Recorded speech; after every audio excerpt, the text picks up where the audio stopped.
Nicole here, and I'm happy to be back on the Jillibean Soup blog with another Tuesday video. All month long on our blog, we've been showcasing designs from our design team using some of the silhouette shapes that Jillibean Soup has, along with some of the printables.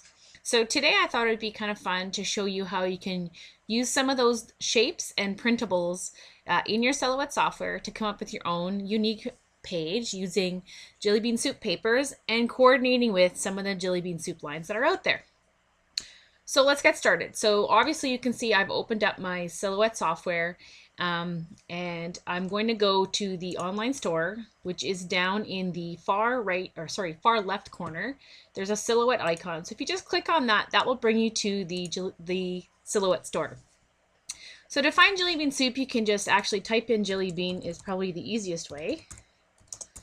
So type in Jillibean Soup, and that will bring up all the Jillibean Soup shapes.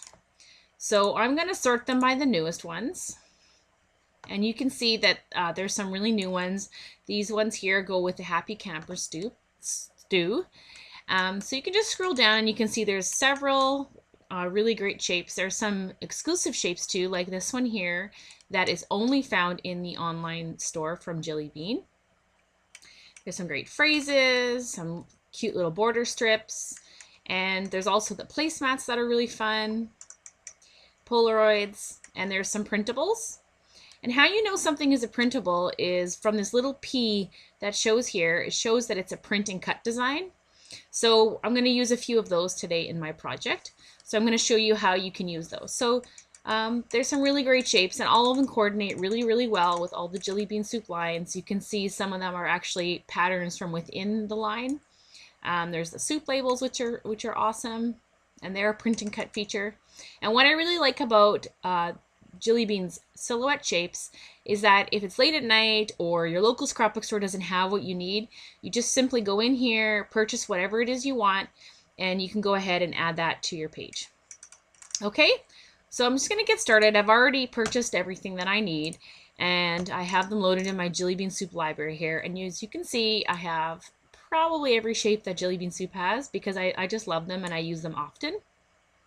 So the one that I want to use today is these love cards, these journaling cards.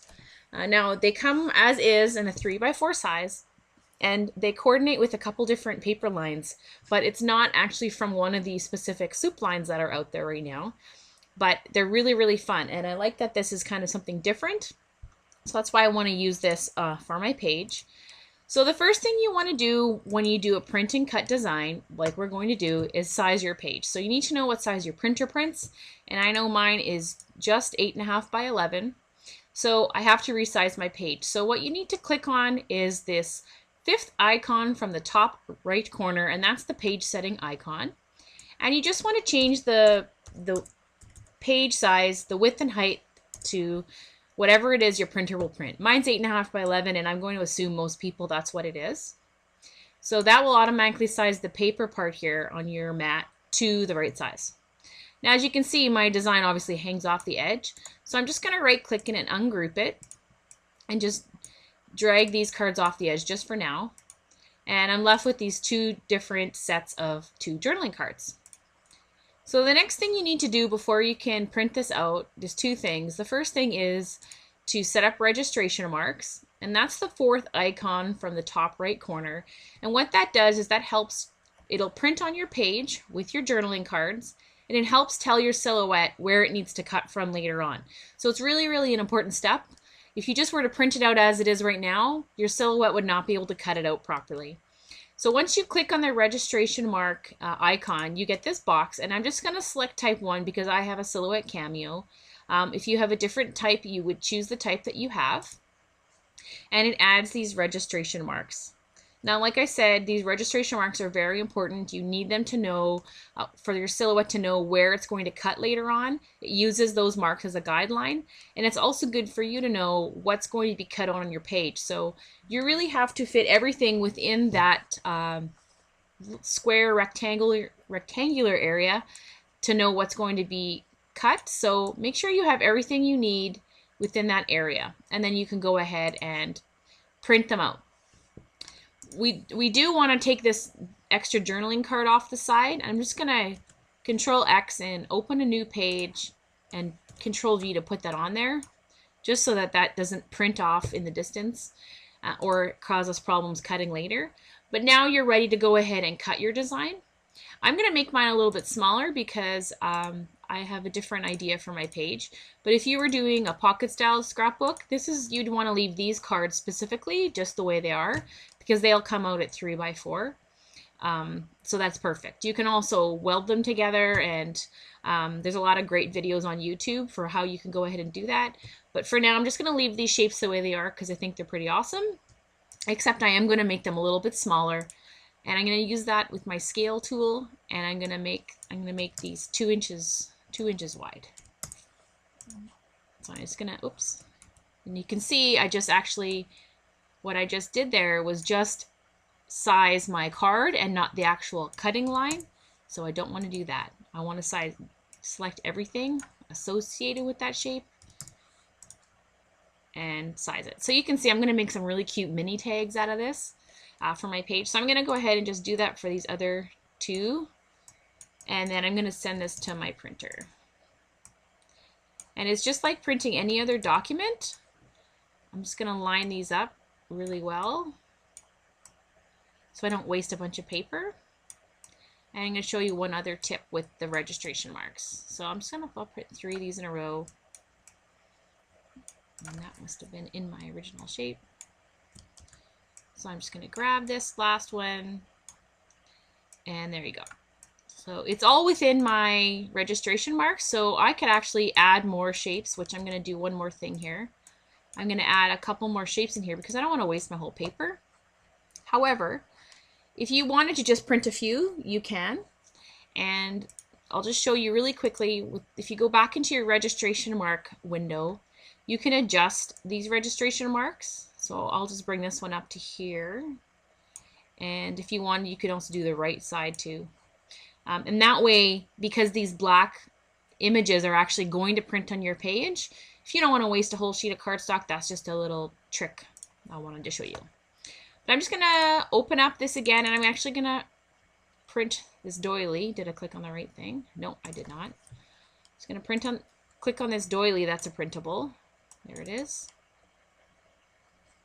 And I'm going to make it a little bit smaller.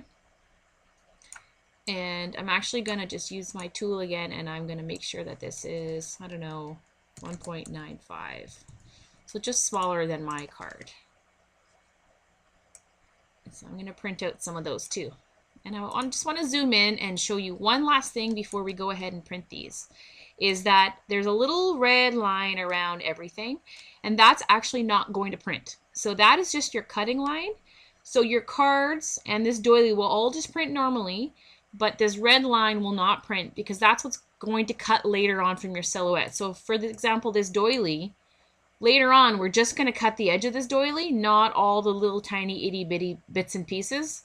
You obviously could, but this size, the size that I have it is really, really small. So I'm not even going to go there today. But just for your purposes of knowing, this is just going to cut the outside edge so that I have the green doily later. Whoops, sorry about that. Okay, so I'm going to go ahead, and all you do is you take your cardstock or pattern paper, whatever you're using, and put it into your printer.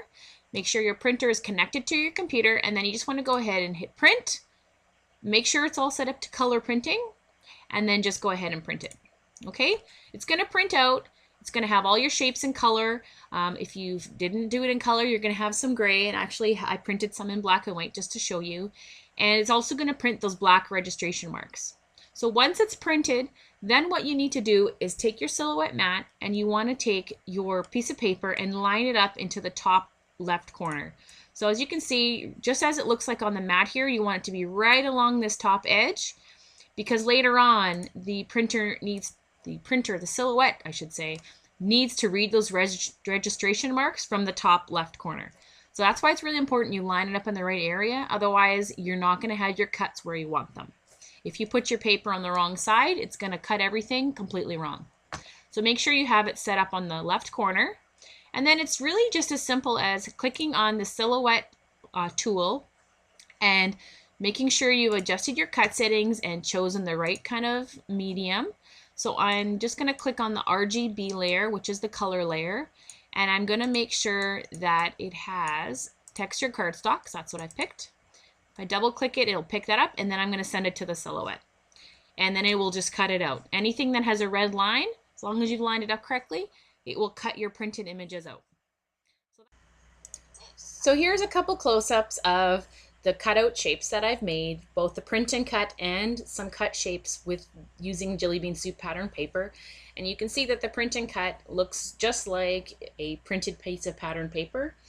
You can do different things to it, like add some watercolor paint and some stitching like I done on this tag. And you can match them up with the mini placemats, which coordinate really, really well.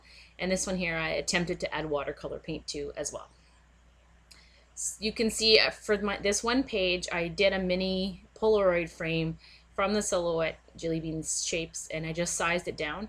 And then on some of the cards, I did some stamping with the Jillibean Soup stamps that I had in my stash. And I just think it's the best thing is to resize the shapes as best as you want and customize them for your own page. So even though other people may have downloaded the same shapes and printable patterns, you get to customize them however you want. And that one shape you bought from the Jillibean Soup library really goes a long way. And you can see that it coordinates really, really well with some of the Jillibean Soup paper lines. And it's very, very easy to create your own custom titles, custom cards, and in the end you have a really unique project. So I hope you've enjoyed this little tutorial today and all our projects on the blog, and we appreciate all your comments and all your visits. Thanks so much for joining me again today. See you next month.